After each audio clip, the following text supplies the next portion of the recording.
దశ ఈ చట్టాన్ని చూస్తే చాలా భయంకరమైన చట్టం.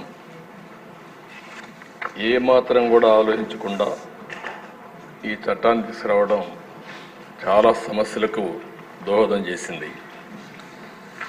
ఎన్నో రోజులుగా లాయర్స్ అయితే ప్రజల్ని చైతన్యవంతులు చేస్తూ ఎక్కడికక్కడ ఆందోళన చేశారు. ఈ చట్టం కనుచుంటే పౌరుల ఆస్తి హక్కును మొత్తం మింగేసే పరిస్థితి వస్తుంది. ఇప్పటికే అధ్యక్ష రాష్ట్రంలో ఎప్పుడూ లేనంత ఈ భూ వివాదాలు పెరిగిపోయినాయి.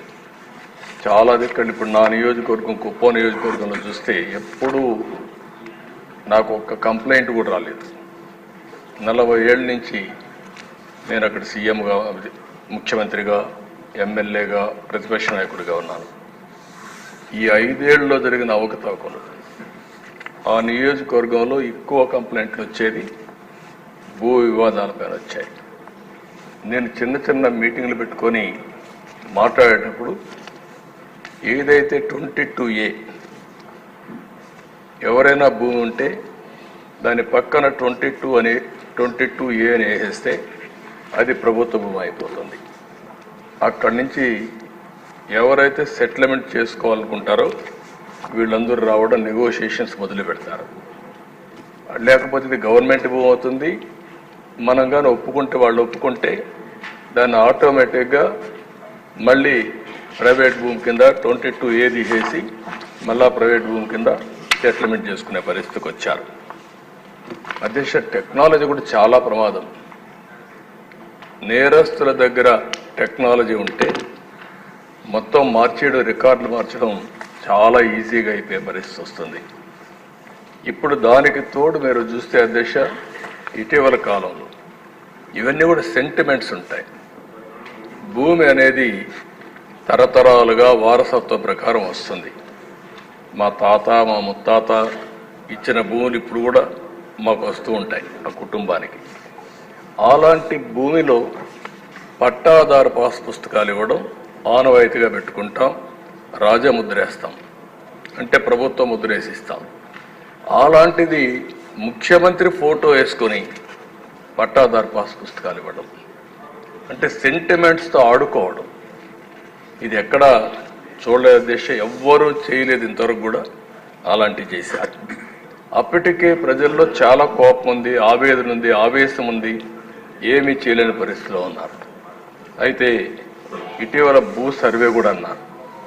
ఈ భూ సర్వే కూడా అధ్యక్ష మొత్తం సెటిల్మెంట్ చేస్తామనే ఉద్దేశంతో చేసి డబ్బులైతే ఖర్చు పెట్టి ఎక్కడికక్కడ వివాదాలు పెంచారు, కానీ ఎక్కడా వివాదాలు తగ్గించే పరిస్థితి లేదు. దాని పేరు కూడా నేను చాలా స్పష్టంగా చెప్పాను. హోల్డ్ చేశాం, స్టే చేశాం, ఇవన్నీ క్షుణ్ణంగా స్టడీ చేసిన తర్వాతనే చేస్తామని చాలా స్పష్టంగా హామీ ఇచ్చాం. అధ్యక్ష, ఈ చట్టం వల్ల పౌరుల ఆస్తి మొత్తం లాగేసే పరిస్థితి వస్తుంది. అంటే ఇంకా రాను ఇందులో మీరు చూస్తే అధ్యక్ష వెరీ ఇంట్రెస్టింగ్. నేను అన్ని మీటింగుల్లో మాట్లాడాను. కనీసం ఒక్క మాట మేము ఇది చెయ్యము, ఇది ఉద్దేశం లేదని ఒక్క మాట చెప్పలేదు. అంటే ఇందులో చూస్తే భూ వివాదంలో 533 సివిల్ కోర్టు అధికారాల్ని సెక్షన్ 338 నిషేధిస్తుంది. అంటే ఇంక అధికారం లేదు. ఎక్కడికి పోవాలి? నేరుగా హైకోర్టుకి వెళ్ళాలి. ఎంతమంది హైకోర్టుకి వెళ్ళగలుగుతారు? అంటే ఇక్కడ ఏ విధంగా పెట్టారో మనకు దీన్ని బట్టి అర్థమవుతుంది. ఇంకొక పక్క ఏ వ్యక్తినైనా ల్యాండ్ టైటిలింగ్ ఆఫీసర్గా నియమించుకోవచ్చు 5(1).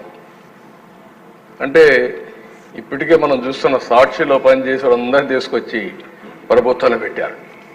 రేపు కూడా వీళ్ళ గుమస్తాలు మొత్తం తీసుకొచ్చి ఇక్కడ పెట్టేస్తారు. వాళ్ళ గుమస్తాలు పెడితే మన జాతకాలు వాళ్ళు రాస్తారు. ఏమవుతుంది అధ్యక్ష? అదే రికార్డు మీరు ఒకసారి చూస్తే ఎవరైనా సరే ఈ భూమి నాదని ఒక పిటిషన్ పెడితే ల్యాండ్ ట్రిబ్యునల్కి వెళ్ళిపోతుంది. ఇంక ట్రిబ్యునల్కి వెళ్ళిపోతుంది, ఆర్బిట్రేషన్. అంటే ఇంకా మన చేతుల్లో లేదు ఇది. అంటే మీరు వివాదాలు పరిష్కారం చేయవలసిన ప్రభుత్వం ప్రైవేట్ ఆస్తులను లాగేయడానికి ఎత్తుగడలేసే పరిస్థితికి వచ్చారు. ఇవన్నీ కూడా అధ్యక్ష ఒకటి రెండు కాదు. ఇందులో మనం చూస్తూ ఉంటే భారత వారసత్వ చట్టం రాజ్యాంగంలోని ఆర్టికల్ 21, 246, 300కు విరుద్ధంగా ఉంది.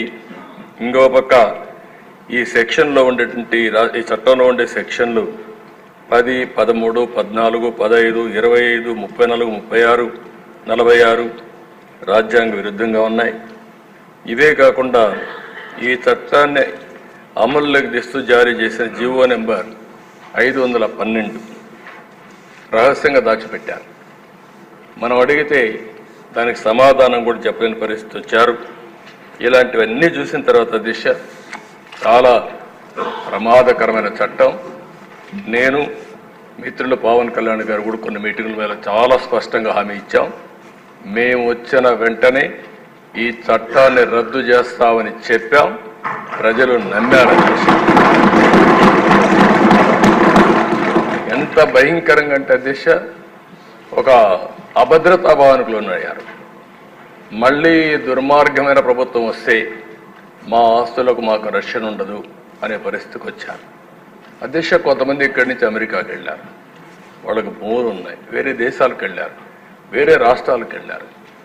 వాళ్ళు కానీ ఒక్కొక్కసారి రికార్డులు చెక్ చేసుకోకపోతే రికార్డులు మారిస్తే తర్వాత ఆ భూమి ఆటోమేటిక్గా డీమ్డ్ క్లాసిఫైడ్ చేసేస్తారు, నోటీసులు కూడా ఇవ్వరు. ఇలాంటి చాలా ఉన్నాయి దేశ. ఏది ఏమైనా మేము చెప్పాం, చెప్పిన తర్వాత చాలా స్పష్టంగా హామీ ఇచ్చాం. హామీ ప్రకారం మొదటి సంతకం ఏదైతే నేను చెప్పానో డిఎస్సి అని మొదటి 5 సంతకాల్లో ఈ ల్యాండ్ టైటిలింగ్ యాక్ట్ కూడా పెట్టి రద్దుకు ప్రతిపాదన పెట్టాం.